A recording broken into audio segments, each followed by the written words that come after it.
Welcome to the SmartKeys podcast. So today we're doing a deep dive into something that feels like a critical shortcut for, well, any modern professional, really. It's all about community-led growth, or CLG. Right, let's jump straight in. We've been digging into some amazing material on this, looking at how the big players, companies like Atlassian, Figma, Asana are using it. Yeah, and HubSpot, Webflow, too. Yeah, and they're not just treating their user communities like, a cost center for support. Yeah. They're using it as a core business engine. That's the key distinction, isn't it? The whole mission behind CLG, I mean, it sounds simple. You're just turning your most active users into your best marketing channel. It sounds simple, but it's not easy. Exactly. It's a strategy where you leverage user feedback and peer support to directly boost acquisition, engagement, and retention.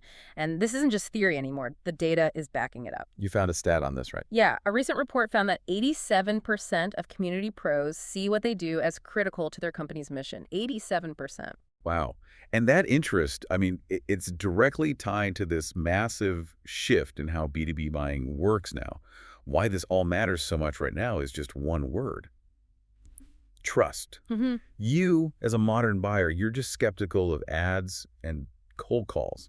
I mean, Gartner is projecting that by 2025, a staggering 80% of B2B software purchases will happen online. And they'll be relying on peers and community influencers, not some sales pitch. Exactly. So you have to adapt. It's a strategic necessity. The whole customer journey has been, completely flipped on its head. Yeah. Prospects are not waiting for a demo. They're searching Slack, Reddit, LinkedIn. All before they even hit your CRM. Right. They're looking for real use cases and authentic feedback first. That peer signal is everything. It just crushes that old hurdle, the time to trust. If a stranger on LinkedIn trusts a product, I'm already halfway there. Totally. And the data here is pretty stunning. Our sources pointed to this one platform that was tracking, I think it was over 300 organizations active in their community. And this is before they were official leads. Way before. These people were just, discussing features, helping each other out, even suggesting roadmap ideas. So what did that early activity actually turn into in, hard numbers? It translated directly into more than $5 million in annual recurring revenue, ARR.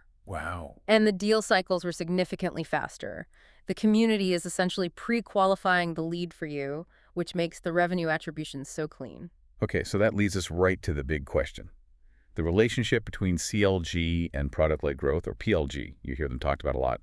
Are they rivals? You do, but they're not. I mean, the most successful companies use them together. It's really about a different mindset. So how would you define that difference? Well, PLG is solution first. It builds momentum from the product itself, free signups, in-app tours, product qualified leads, PQLs. The product is the star. The product pulls you in. Exactly. CLG, on the other hand, is user first. It's about optimizing the whole experience and finding out what people need through just conversation. It validates the demand that PLG creates. So PLG gives you the product signals that guide activation.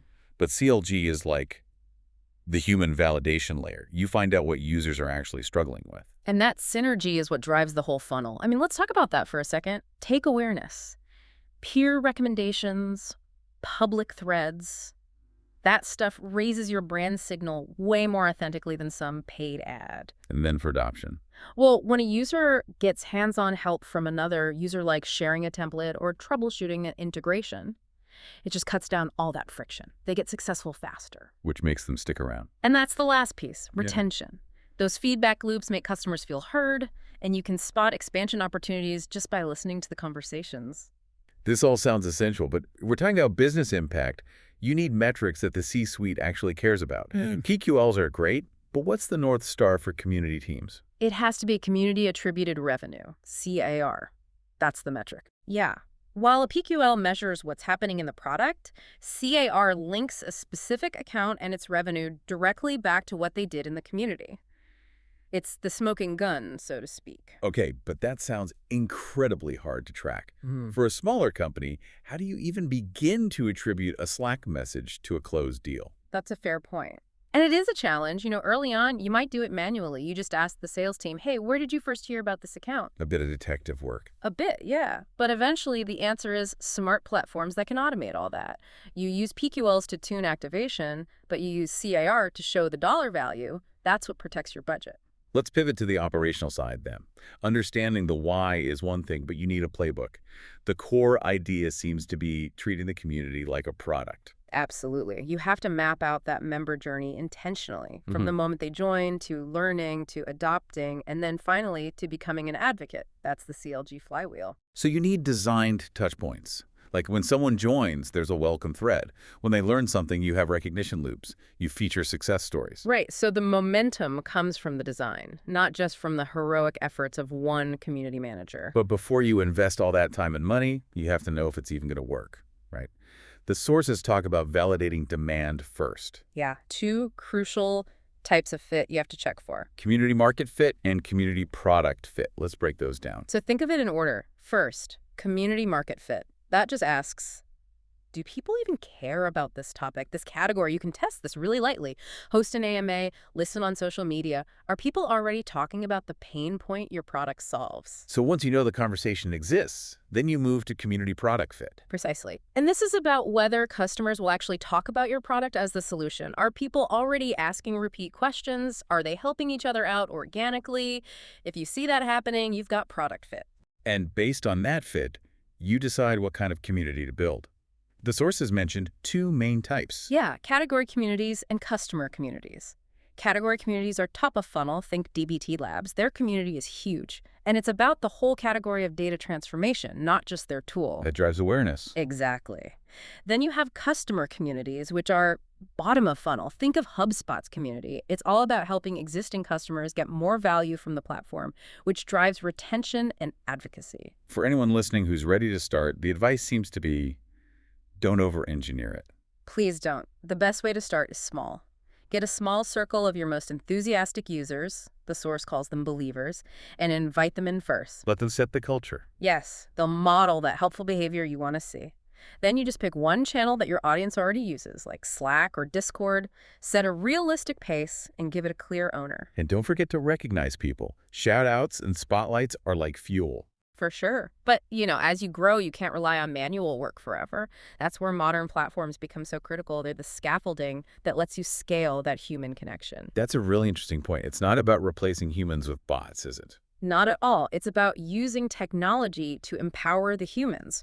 Smart platforms use AI to pull in signals from everywhere, Slack, Discord, Reddit, and create one single view of a member. So the tech handles the grunt work. Right.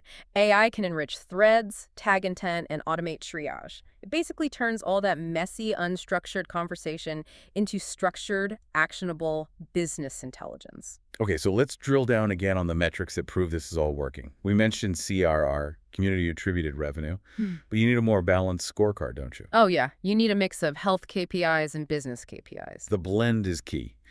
So health KPIs would be things like membership growth, weekly active members, maybe net sentiment. Is the conversation positive? Exactly. And the business KPIs are where you get your budget. That's your CIR, your influence pipeline, and your retention lift. And the efficiency argument seems to be the most powerful one for the CFO.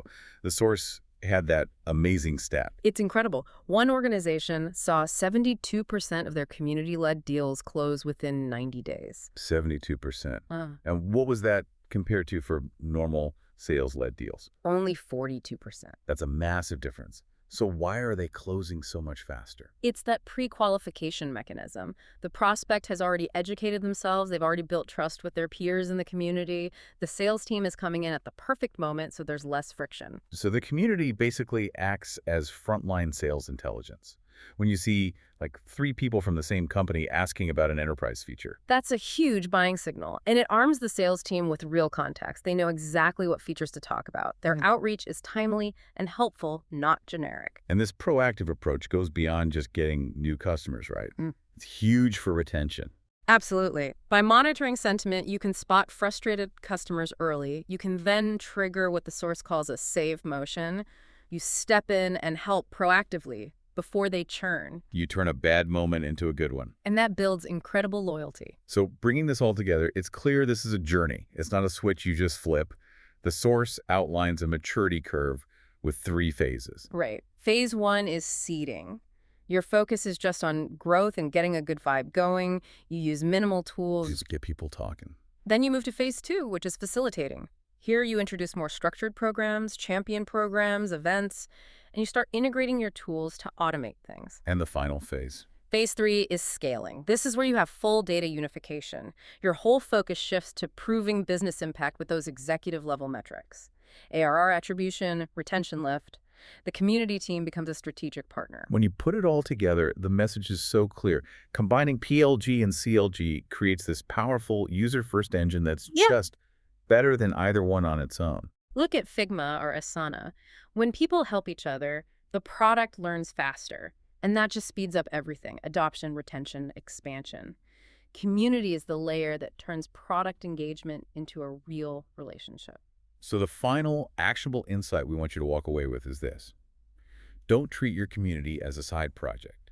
Treat it as a primary engine for business impact. Start small. Yeah, exactly. Start tomorrow. Pick one program to test. Add one integration to start connecting the dots. And just commit to improving one single KPI next quarter. That small start can deliver the proof you need to change how everyone in your company sees community forever. Thank you so much for joining us for this deep dive into community-led growth on the SmartKeys podcast. If you want to get even deeper into the practical ideas, like how to set up champion programs or define your community's purpose, we really encourage you to read the full article we analyzed today. Yep, you can find the link to that original resource and all the key stats we talked about right there in the show notes below. Subscribe now for more smart insights on the future of work, SaaS tools, and the strategies that unlock real, durable business growth. We'll see you next time.